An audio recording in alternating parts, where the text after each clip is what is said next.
que es muy importante. No hay que descuidarnos, no hay que salir para afuera, no tratar, poner los celulares en vibrador, si es posible hasta apagarlos, para poner toda nuestra atención, ¿verdad? No por respeto tanto para nosotros, sino para la palabra del Señor, que a Él se lleva la gloria y la honra. Pues hermanos, seguimos con los estudios de la divinidad de Cristo y estamos en el Padre, Hijo y Espíritu Santo. En Primera de Juan dice: porque tres son los que dan testimonio en el cielo, el Padre, el Verbo y el Espíritu Santo, y estos tres son uno.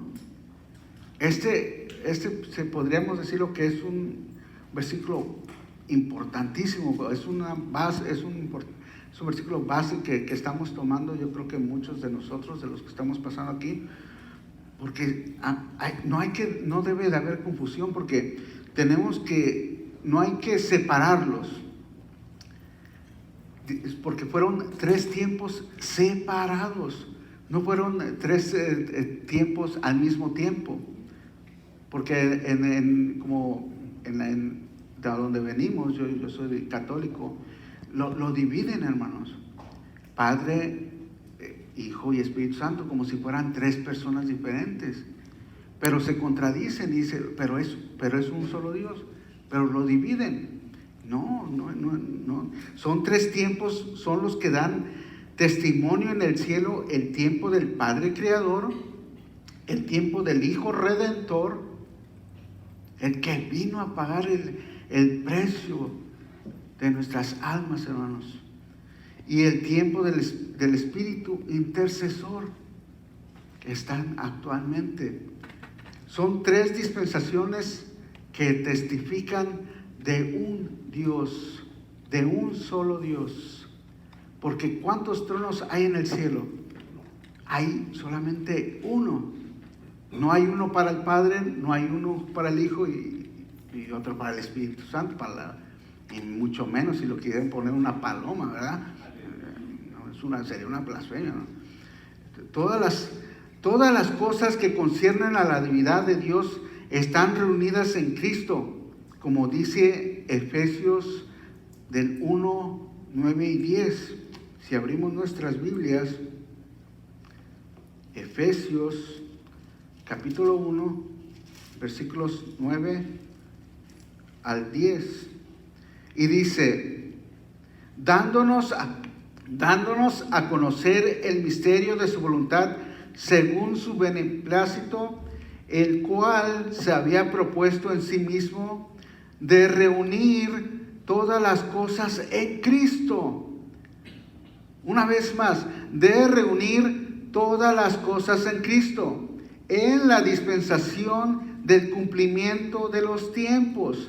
Así las que están en los cielos como las que están en la tierra. Amén, hermanos.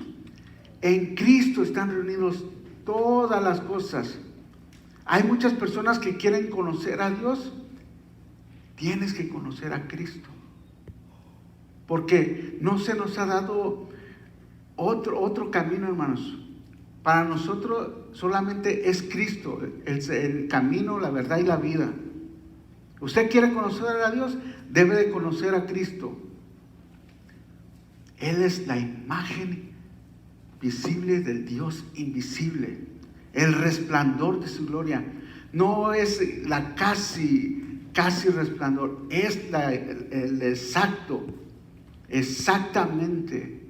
O sea, no hay separación. Es la imagen visible del Dios invisible. En el cumplimiento de los tiempos están los testimonios de Dios en cada dispensación, como Padre, como Hijo y como Espíritu Santo. Es muy importante que tengamos eso muy claro.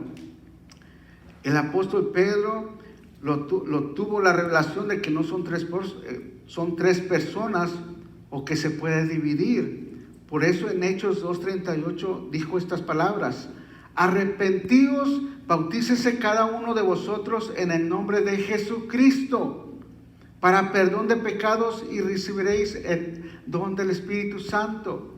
¿Y cuándo sucedió esto? Después del día del Pentecostés, cuando fueron vestidos. Él ya tenía esa revelación.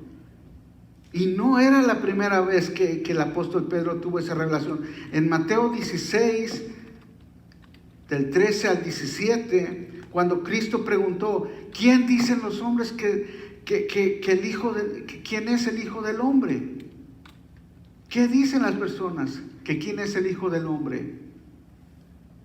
Y Pedro le contestó, tú eres el Cristo, el Hijo del Dios viviente. Ahí Pedro tuvo la revelación y el Señor se lo dijo, que no se lo había dado nadie más sino que Dios mismo. Vayamos a un acontecimiento que ocurrió en el día de la transfiguración en Mateo, en el libro de Mateo, capítulo 17, del 1 al 8. Y dice así: 6 días después Jesús tomó a Pedro, a Jacobo y a Juan su hermano y los llevó aparte a un monte alto y se transfiguró delante de ellos y resplandeció su rostro como el sol y sus vestidos se hicieron blancos como la luz. Y he aquí les aparecieron Moisés y Elías hablando con él. Entonces Pedro dijo a Jesús: Señor, bueno es para nosotros que estemos aquí. Si quieres, hagamos aquí 3 enramadas, una para ti, otra para Moisés y otra para Elías. Mientras él aún hablaba, ¿quién? Pedro. Mientras él aún hablaba, una nube de luz los cubrió. He aquí una voz desde la nube que decía: este es mi Hijo amado, en quien tengo complacencia. A él oíd. Gloria a Dios. Al oír esto, los discípulos se postraron sobre sus rostros y tuvieron gran temor. Gloria a Dios. ¿A cuántos vieron cuando ellos abrieron sus ojos? ¿A cuántos vieron ellos? Solamente a Cristo.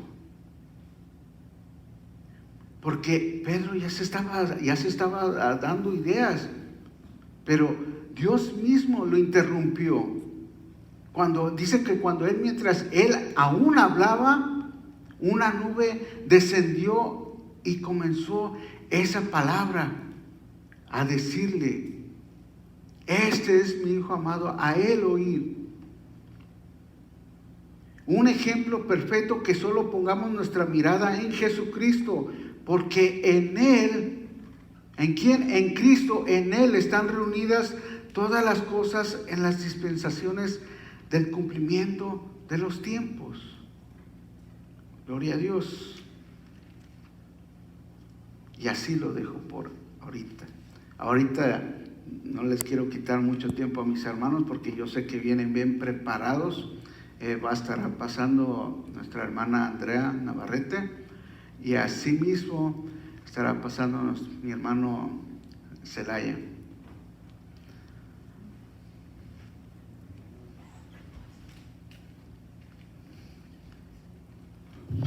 Entonces, gloria a Dios, hermanos.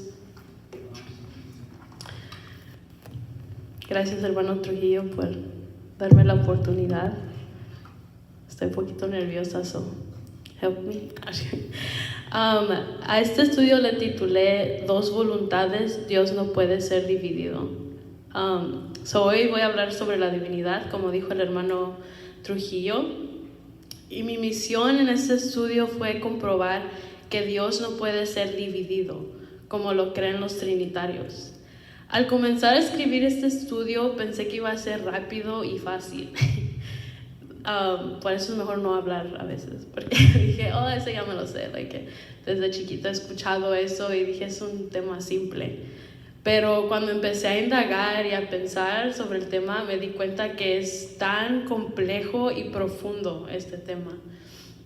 y de la importancia que tiene, porque el debate sobre la Trinidad y la divinidad es un debate sobre la naturaleza de nuestro Dios, pero el comprender que toda la esencia, la mente y el poder de Dios pudo haber cabido en una mente y un cuerpo humano es incomprensible, es misterioso, no es tan simple. Como dice Colosenses 2:9, porque en Él habita corporalmente toda la plenitud de la deidad. ¿Cómo puede caber todo su infinito ser en un cuerpo y en un cerebro finito? Todo el conocimiento, todo su ser, ilimitado cuerpo, como el que tenemos nosotros. No puedo imaginarme tener la mente de Dios. ¿Cómo podría caber en un cerebro, en un cuerpo? En este versículo no dice que solo habita un poquito o una parte de la deidad de Dios, sino toda la plenitud de la deidad de Dios. El cuerpo de Cristo contenía a Dios en su totalidad y es Dios en su totalidad. Pero ¿cómo puedo comprobar que esto es cierto? En realidad es un misterio tan complejo que ni los apóstoles, a muchos puntos, tal vez al final sí, lo comprendieron, porque ellos tenían a Dios, a Cristo frente a ellos, caminaron con Él, lo escucharon, vieron sus milagros y entendían que Cristo era enviado de Dios, pero no entendían que era Dios completamente. En Marcos 4 dice que estaban los apóstoles y Cristo en un bote cuando se hizo una tormenta en medio del océano como un huracán. Marcos 4, 39 al 41 dice: y levantándose reprendió al viento y dijo al mar: calla, enmudece. Y cesó el viento y se hizo una gran bonanza. Y les dijo: ¿por qué estáis así amedrentados? ¿Cómo no tenéis fe? Entonces temieron con gran temor y se decían el uno a otro: ¿quién es este que aun el viento y el mar le obedecen? Aquí muestra a los discípulos cuestionando cómo era posible que el mar y el viento le obedecieran. Antes había habido profetas como Elías y muchos que controlaron los elementos, pero ellos oraron a Dios para hacer eso. Pero Cristo comandó a los elementos que se detuvieran y les dio miedo. Aquí está haciendo la Biblia la distinción en el creer que Cristo fue enviado de Dios solamente y en que Cristo es Dios. Son dos cosas diferentes. Tú puedes creer como los musulmanes que Cristo fue enviado de Dios. Ellos creen que Él es un profeta, pero ellos no creen que es Dios. Y aquí estamos viendo lo mismo en los apóstoles al comienzo de conocer a Cristo, que no entendían todavía que era Dios. En ese momento les faltaba la revelación que Cristo es Dios. Para ellos este era un misterio incomprensible, y por eso a través de los evangelios, después de que Cristo les habla las parábolas y les dice de su plan de morir y resucitar, constantemente menciona la Biblia en los versículos después, y ellos no entendieron, y ellos no entendían lo que decía.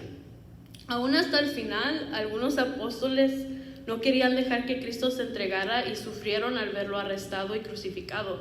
Y hasta Pedro negó conocerlo porque les faltaba ese pedacito de entendimiento que les dejaría comprender el plan de Dios, que Cristo era Dios. Pablo describe este misterio en 1 de Timoteo 3:16. E indiscutiblemente grande es el misterio de la piedad. Dios fue manifestado en carne, justificado en el Espíritu, visto de ángeles, predicado a los gentiles, creído en el mundo, recibido en la gloria.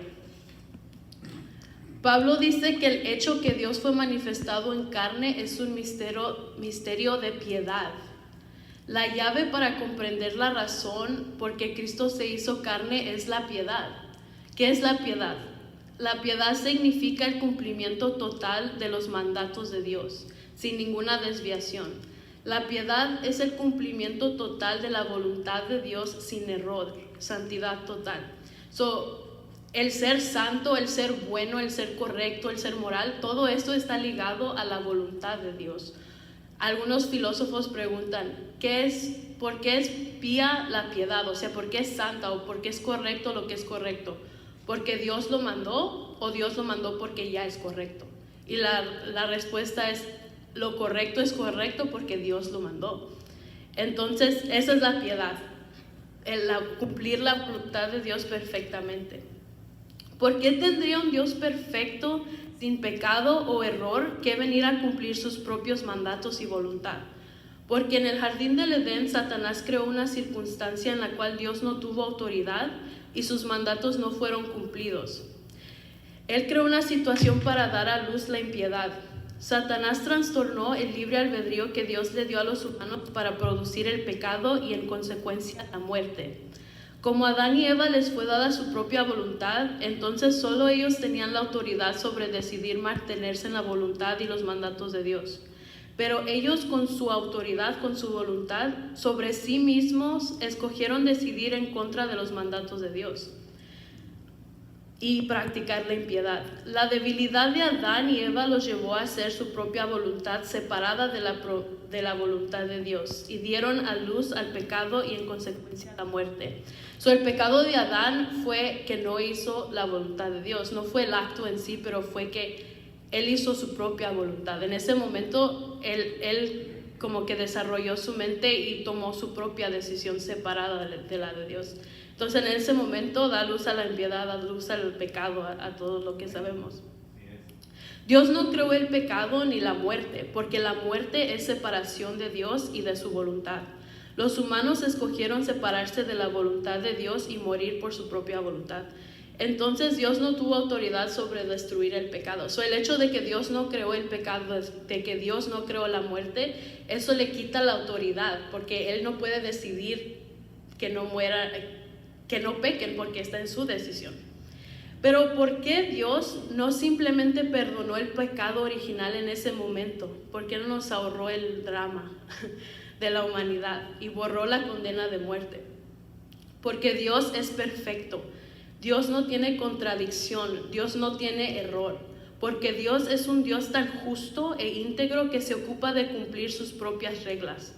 Cada transgresión de su voluntad necesariamente tiene una consecuencia y cada deuda tiene que pagarse con muerte, porque Dios no puede tener variación ni cambio en su voluntad, porque si Dios decidiera algo contrario a lo que antes mandó, entonces esto sería contradicción, y entonces si Él tiene contradicción no es perfecto. Si Él cambia ya no es perfecto, porque entonces significa que su decisión primera no fue perfecta, no fue correcta. Entonces este fue el propósito por el que Cristo fue hecho carne, por la piedad, para pagarse a sí mismo por nuestras transgresiones. Es como si un juez se baja del estrado y comienza a ser el abogado al mismo tiempo siendo el juez. Está chistoso, ¿no? Como es el juez y se baja a ser el abogado también. Es exactamente lo que hizo Cristo. Dios quería tomar la autoridad sobre el pecado y la muerte. Pero para poder pagar por el pecado de Adán, tuvo que ponerse en la misma posición que Adán. Tuvo que ponerse en la posición de darse la habilidad de decisión y contradicción y pecado. Tuvo que darse la habilidad de poder decidir en contra de su propia voluntad y poder salirse de la piedad. Al ser hecho carne, Dios entra de lo eterno a lo temporal. Para entrar en el tiempo se dio un cuerpo material, porque Dios es espíritu y habita afuera de la materia, afuera de todo lo creado, de todo el universo. Está fuera de Dios, todo está dentro de Él, pero Él está fuera de lo físico, fuera del universo tangible, en un lugar invisible, fuera del tiempo. De hecho, la razón por la que Dios puede ser perfecto y por que no tiene contradicción o error es porque está fuera del tiempo. Porque no hay posibilidad de cambio si no hay un pasado y un futuro en el cual pueda cambiar su forma de pensar. Entonces, para darse la misma autoridad de Adán, entra en el tiempo, en un cuerpo de carne, y así como Adán tiene su libre albedrío o su propia voluntad de carne, que puede usar para decidir en contra de la voluntad de Dios, así Cristo. Pero entonces, aquí es donde me topé, y aquí es donde empecé a decir, sí está más complicado, porque si Cristo tiene una voluntad, su carne, aparte de la de Dios, ¿cómo puede ser uno? Si Cristo y Dios son el mismo, entonces ¿qué no tendrían que tener la misma voluntad? Una cosa no puede tener dos voluntades, porque algo que tiene Dios dos voluntades significa que tiene dos mentes de la cual emana esa voluntad. dos mentes separadas. Entonces ahí sí diría, sí son dos cosas separadas, sí son dos personas separadas, como dicen los trinitarios. Esta pregunta me confundió y surgió cuando leí Mateo 26, 39 al 41. Es cuando estaba orando en el Getsemaní y dice: yendo un poco adelante se postró sobre su rostro orando y diciendo: Padre mío, si es posible, pasa de mí esta copa, pero no sea como yo quiero, sino como tú quieres. Vino luego a sus discípulos y los halló durmiendo y dijo a Pedro: ¿así que no habéis podido velar conmigo una hora? Velad y orad para que no entréis en tentación. El espíritu a la verdad está dispuesto, pero la carne es débil. En el versículo 39, Cristo está orándole a Dios. Desde ese principio dije, Cristo está orándole a Dios. ¿Cómo está orándose a sí mismo? Y le está hablando como si estuviera hablándole a alguien separado. Y no solo eso, sino le está confesando su deseo de no cumplir el plan de Dios. Cuando dice que pase de mí esta copa, si es tu voluntad, no lo quiero hacer. Y luego dice, aún más allá, no sea como yo quiero, sino como tú quieres. Entonces está completamente separándose de Dios. En Lucas, en la misma oración, dice, sea tu voluntad y no la mía.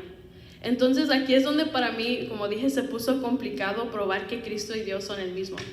Porque en su oración, Cristo está confesando dos voluntades que no concuerdan.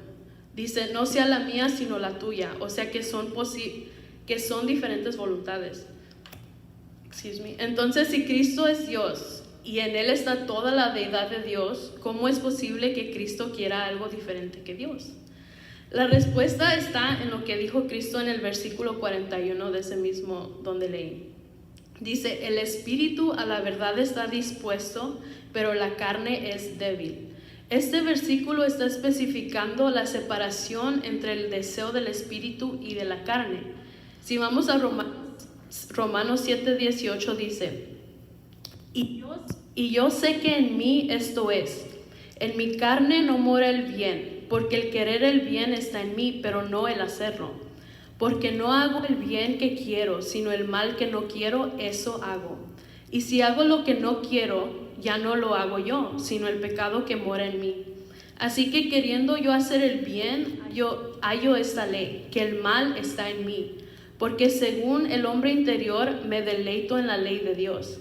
Pero veo otra ley en mis miembros, que se rebela contra la ley de mi mente y que me lleva cautivo a la ley del pecado que está en mis miembros. Este pasaje está describiendo la naturaleza humana, está describiendo la guerra continua entre la voluntad del espíritu y la voluntad de la carne, la cual conocemos muy bien. Yo la conozco muy bien. La naturaleza del humano es esta, que tenemos dos voluntades, una carnal y la otra espiritual. Estamos llenos de contradicciones. No importa que seas la persona más santa en tu iglesia, aunque no lo sepas, tú estás lleno de contradicciones, porque tienes un espíritu y una carne. Esta segunda voluntad, el deseo de la carne, es en contra de la voluntad de Dios. Es contradictorio a lo que nuestro espíritu desea. Dios, al venir como hombre, se sumergió en la experiencia de vivir en un cuerpo carnal, con la habilidad de descarriarse de la voluntad de su espíritu. Como Él habita en el espíritu, Él es completamente íntegro, solo tiene una voluntad. En la eternidad, Él solo tiene una voluntad de su espíritu, consistente por toda la eternidad. Como antes mencioné, el hecho de que Dios en su forma espiritual no está en el tiempo, no le permite tomar otro camino más el que es conforme a su esencia divina y perfecta. No puede cambiar de pensamiento como nosotros porque es perpetuo y constante. No hay antes ni después donde Él habita para poder cambiar de voluntad. Por eso lo que Él manda es sin error, sin contradicción y perfecto. Y la piedad es cuando acatamos nuestra voluntad perfectamente con la de Dios. La misión de Dios, de Cristo, al venir a este mundo fue la misión de piedad, de cumplir totalmente la voluntad y los mandamientos de Dios. En el Getsemaní, Cristo tuvo la opción de desviarse de la voluntad de su espíritu. Así como nosotros podemos ir en contra de lo que nuestro espíritu quiere, Al habitar en un cuerpo, Cristo adquiere esa misma naturaleza, esa misma habilidad de ir en contra de su espíritu. Lo cual, como dice Romanos, significa que su carne tenía una voluntad y su espíritu otra, dos voluntades. Pero al decir en esa oración en el Getsemaní, sea tu voluntad y no la mía, está diciendo, sea la voluntad de mi espíritu y no sea el deseo de mi carne. Cristo somete totalmente su carne a la voluntad de su propio espíritu, el Espíritu de Dios. Si Cristo hubiera escogido la voluntad de su carne en vez de la voluntad de su espíritu, entonces en ese momento dejaría de ser Dios, porque estaría yendo en contra de su espíritu. Y es difícil comprender eso, como es Dios, pero tenía el potencial durante toda su vida de dejar de ser Dios. Y al ir en contra de la voluntad del Espíritu de Dios es impiedad. Y en Dios no puede haber impiedad. Si hubiera dicho, sea la voluntad de mi carne, mejor lo alargo, mejor después, mejor no se lo merecen, y no la de mi espíritu, hubiera sido igual que Adán y continuaría el ciclo de pecado y muerte. Porque el pecado de Adán no fue el acto, como dije antes, sino el cumplir su propia voluntad en vez de la voluntad de Dios. Cristo hubiera sido igual si no lo hubiera dicho en ese momento. Fue el dejar la piedad de desarrollar su propia voluntad separada de Dios. Pero en ese Getsemaní, Cristo dijo, mi carne no quiere sufrir este dolor espiritual y carnal terrible al que voy dirigido, pero aún así voy a hacer caso a mi espíritu y cumplir su voluntad y el plan divino. Cuando al principio de este estudio pensé que esta oración en el Getsemaní separa a Dios como dos personas, ahora entiendo que este es el punto exacto en donde se solidifica la unión de Cristo y Dios. Para que Cristo justificara lo que hizo Adán y tomara victoria sobre el pecado y la muerte, tenía que tener la opción de hacer la voluntad de su carne y no la de su espíritu. El propósito de la vida de Cristo entero fue que a cada fracción de instante en el tiempo de su vida, Cristo sometió la voluntad de su cuerpo a la voluntad de su espíritu, porque ahora ese Dios eterno, perfecto, constante, estaba en un mundo donde podría cambiar su mente, podría cambiar la decisión que había tomado desde el principio. El riesgo que hay en eso, si en cualquiera de los instantes de la vida de Cristo hubiera escogido la voluntad de su carne, entonces eso sería la separación de Cristo y Dios. Pero al someter su voluntad humana a su propio espíritu hasta la muerte, esto lo hace idéntico e inseparable de su espíritu mismo. Porque así como su espíritu en lo eterno fuera del tiempo nunca cambia su voluntad, así igualmente hizo Cristo, que nunca cambiara su voluntad en la tierra y en el tiempo hasta el grado de escoger sufrimiento y dejar que lo mataran de la peor forma posible. Eso nunca sería la voluntad de la carne, porque la carne busca siempre su deleite y nunca su sufrimiento.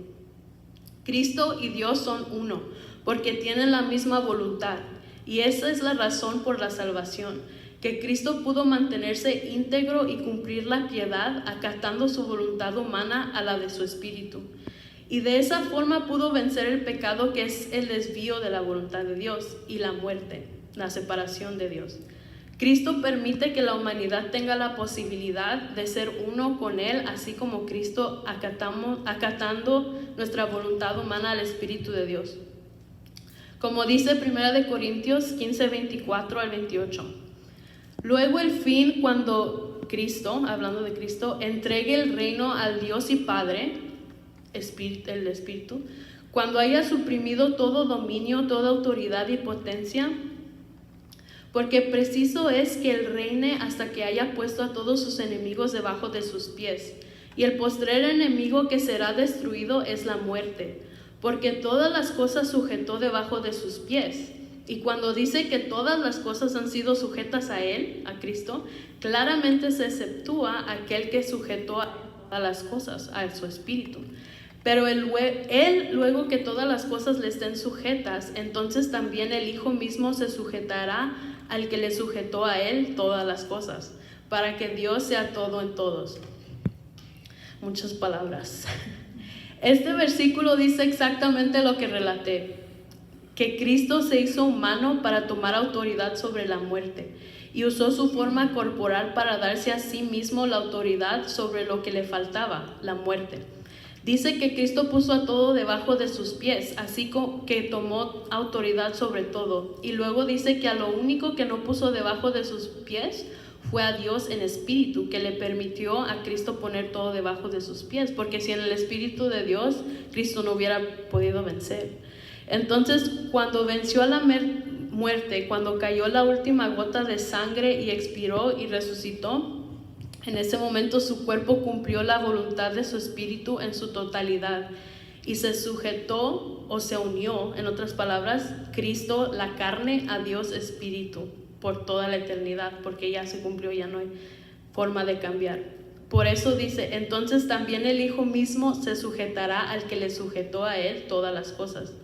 Si el punto de la venida de Cristo es para que Dios ganara la autoridad y el dominio sobre todo, entonces ¿cómo podríamos separar a Cristo y a Dios? Si son dos personas diferentes, entonces ¿quién tiene más poder y autoridad? No se puede, tiene que ser uno. Cristo venció la muerte para que la humanidad pudiera volver a acatarse a la voluntad de Dios para proveer un camino hacia la vida, que es la unidad con Dios. Al final, en el versículo 28 dice, para que Dios sea todo en todos. Y también igual en Juan 17:21 dice, para que todos sean uno como tú, oh Padre, en mí y yo en ti, que también ellos sean uno en nosotros, para que el mundo crea que tú me enviaste. Dice, y que también ellos sean uno en nosotros. El plan divino de Dios no es solamente que entendamos que Jesús y Dios son uno, sino que todos los creyentes seamos uno con Él. Así como Cristo confirmó su unidad con su Espíritu al cumplir su voluntad y practicar la piedad, así nosotros cuando sometemos nuestra voluntad a la voluntad del Espíritu de Dios, nos unimos a Él como uno y somos justificados por Él. Jesús al vencer el pecado cumple su voluntad, su propia voluntad y paga nuestra deuda con su muerte. Entonces nos permite a nosotros a través de Jesús poder otra vez cumplir la voluntad de Dios y caminar en la piedad y unirnos con Dios. Cristo es uno con Dios, el cual permite que nosotros seamos uno con Dios si seguimos su voluntad. Jesús, como el abogado y juez, nos puede perdonar y al mismo tiempo se mantiene justo y no quebranta sus propios mandamientos, porque hubiera sido injusto y contradictorio si no hubiera habido paga por nuestro pecado y nos perdonara así nomás. Si Jesús no es Dios y Dios es dividido en 2 o 3 personas como lo dice la Trinidad, entonces hay voluntades separadas, porque una voluntad separada implica una mente separada. Y si Cristo tiene una voluntad separada de Dios, entonces no es piadoso y no cumple la piedad, porque la piedad, como dije, es seguir la voluntad de Dios en su totalidad.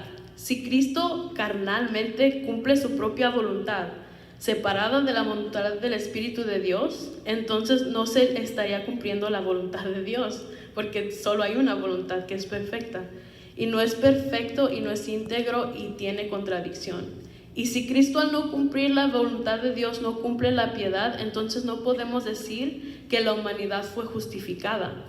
También si Cristo y Dios son 2 personas separadas, entonces no tenemos evidencia de que nos ama y de que nos quiso justificar y dar la salvación. Pero la verdad está clara, que Jesús es Dios y no es divisible, que Dios es un Dios íntegro sin mancha, su forma corporal y espiritual son uno y tienen una voluntad, y que el Creador del universo anhela una conexión íntima con su creación, tan íntima que quiere ser uno con nosotros. Por eso dice, para que Dios sea todo en todos, en Corintio, y para que también ellos sean uno con nosotros, como lo dice Juan.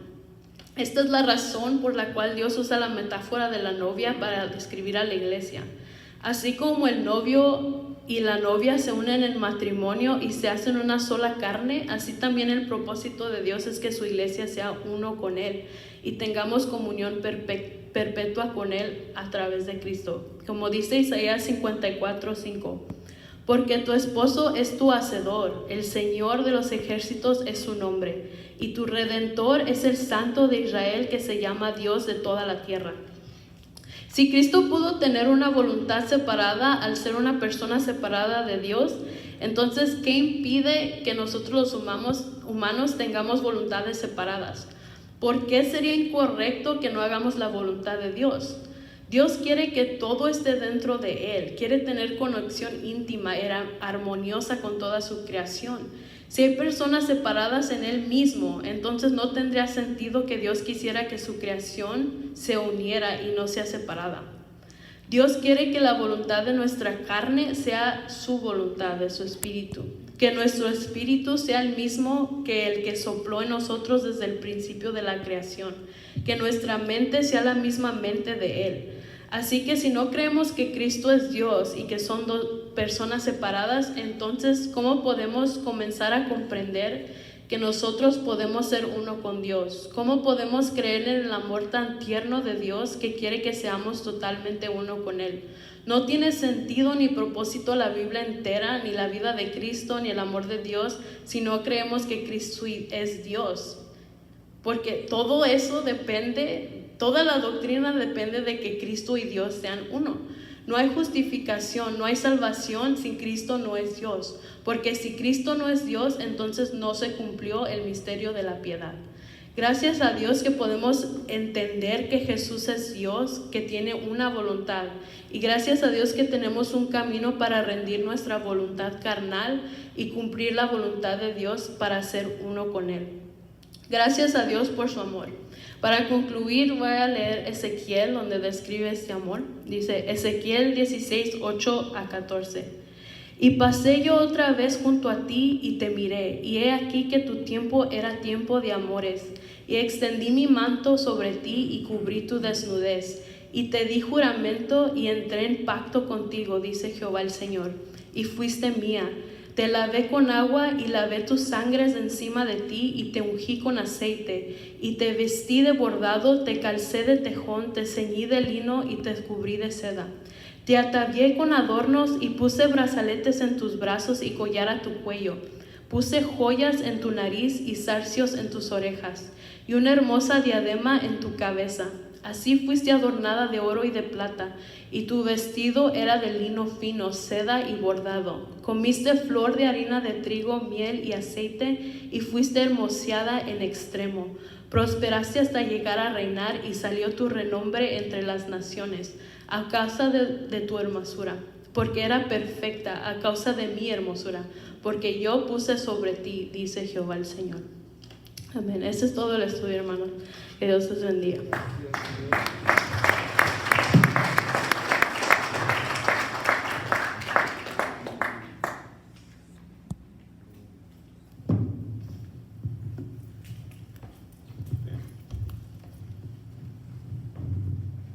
Señor les bendiga, hermanos. Y pues ya no tenemos tanto tiempo. No sé qué querrá hacer el hermano Trujillo, pero yo no sé, tenemos que unos 10 minutos. Ok, hermanos. Yo tenía algo preparado, tengo algo preparado, aunque yo le titulé El rechazo a Jesucristo. Y yo empezaré diciendo que la Escritura, hermano, en ninguna parte de ella se encuentra la palabra Trinidad. No hay un solo texto que hable de una Trinidad. El hermano Trujillo dio un texto donde dice son 3 los que dan testimonio. Sabe que ellos dicen que ahí está la Trinidad. Yo leyendo en una Biblia de estudio, en el comentario decía el que escribió esa Biblia, ¿no? Decía de que los 3, dice que los 3 crearon todo lo que ahora existe fue creado por el Padre. Una parte la hizo el Padre, otra parte la hizo el Hijo y otra el Espíritu Santo. Como que se oye un poquito mal, eso no pega, porque no está hablando de eso. Entonces, dice la palabra de Dios en Deuteronomios 4:39, Fíjese lo que dice en Deuteronomio 4:39. ¿Será que habrá otro Dios ahí? Mire lo que dice: aprende pues hoy le dice al pueblo, y reduce a tu corazón que Jehová, Él es el Dios de arriba. Fíjese cómo dice: Él es el Dios de arriba en el cielo y de abajo, y no hay otro. No hay otro.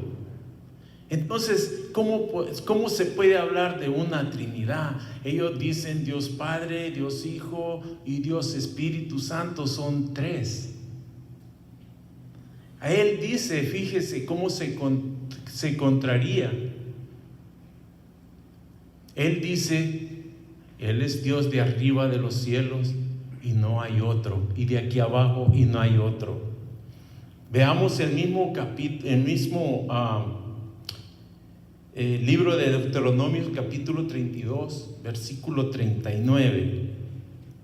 No, perdón, 32, 39. Ajá, sí, ese. Mire cómo dice: ved ahora que yo soy, y no hay dioses conmigo. Yo hago morir, dice, y yo hago vivir. Yo hiero y yo sano. No hay quien pueda librar de mi mano. No hay dioses. Y Dios lo repite una y otra vez en las Escrituras. Él les dijo: oye Israel, el Señor tu Dios son dos, tres, es uno. Entonces, ¿de dónde se saca eso? Eso tiene un principio. Mire el libro de Isaías, capítulo 43, versículo 10. Mire lo que dice esto aquí. Él dijo: vosotros sois mis testigos, dice Jehová, y mi siervo que yo escogí. Fíjese, aquí menciona tres palabras muy, muy importantes. Él dice: uno, para que me conozcáis. Necesitamos conocimiento para entender quién es Dios. Dos, dice: para que me creáis. Envuelve la fe. No podemos creer que es más de uno. Tres, dice: y que entendáis. Al final entendamos, que nuestro entendimiento se llene de esa sabiduría, de ese entendimiento y conocimiento de Dios, que no hay uno, no hay dos ni tres, solo hay uno. Dice que yo mismo soy. Antes de mí no fue formado Dios, ni lo será después de mí en un futuro. No va a haber ni allá, ni ahora, ni mañana, ni por siempre. Solo es uno. 43:11 dice: yo Jehová, y fuera de mí no hay quien salve. Y entonces, ¿a qué vino el Señor Jesucristo? Sí, Él es nuestro Salvador. Él dijo en la profecía cumplida de Mateo 1:18, dijo que Él es el Salvador. Él vino a cumplir esa promesa. Hay un solo Dios, un Salvador. Fíjense, mire hermano, cuando en Marcos 12:28, aquel escriba le pregunta al Señor Jesucristo: ¿cuál es el primer mandamiento de todo? El Señor Jesucristo lo manda allá al Viejo Testamento, cuando se les fue dado el mandamiento, y le dice: el primer mandamiento de todos, le dice en Marcos 12:29. Jesús le respondió y le dijo: el primer mandamiento de todos es: oye Israel, el Señor nuestro Dios uno es. Y ese único Dios prometió venir a buscar a sus ovejas, a venir a salvar a su pueblo. Por eso es que dijo Juan, a lo suyo vino, y los suyos no le recibieron. Fíjese qué gran errorazo, hermano, descomunal. Estos hombres tenían al Todopoderoso con ellos, tenían al Creador de los cielos y de la tierra en sus manos palpables, lo podían tocar, lo podían abrazar, lo podían adorar, hermano. Desperdiciaron ese momento. No le creyeron, no lo aceptaron, lo rechazaron. Aleluya. Isaías 52:6 dijo: por tanto mi pueblo sabrá mi nombre. Por esta causa en aquel día, dice, porque yo mismo que hablo, he aquí estaré presente. El pueblo de Israel se durmió, hermano. Perdieron la brújula, se les perdió el GPS del tiempo. Era el tiempo de la venida del Señor Jesucristo, del Salvador. Y ellos estaban perdidos. En vez de abrazarlo, en vez de acogerlo, hermano, lo rechazaron, lo persiguieron, hermano. ¿Qué decían de él? Decían, tiene demonios. Imagínense, hermano, terrible. ¿Qué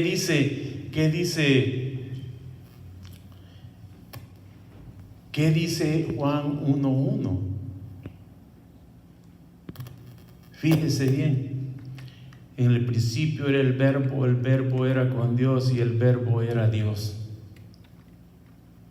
Llegó el día de esa venida y en Filipenses 2:5 dice, 2:5 al 11 voy a leer, dice: haya pues en vosotros este sentir que hubo también en Jesucristo,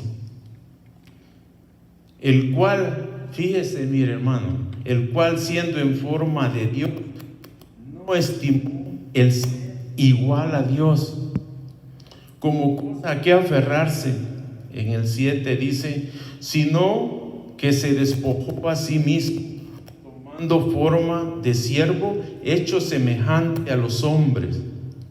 En el 8 dice, y estando en la condición de hombre, se humilló a sí mismo. Tome en cuenta, haciéndose obediente hasta la muerte y muerte de cruz. Aleluya. Era el mismo Dios, hermano.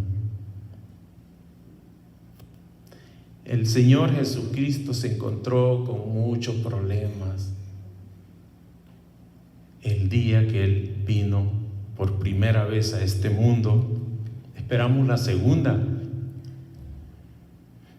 Su pueblo no lo recibió, lo rechazaron.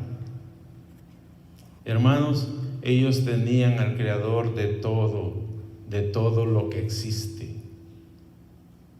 Juan decía, en el principio era el verbo, y el verbo era con Dios, y el verbo era Dios, y este verbo era Dios.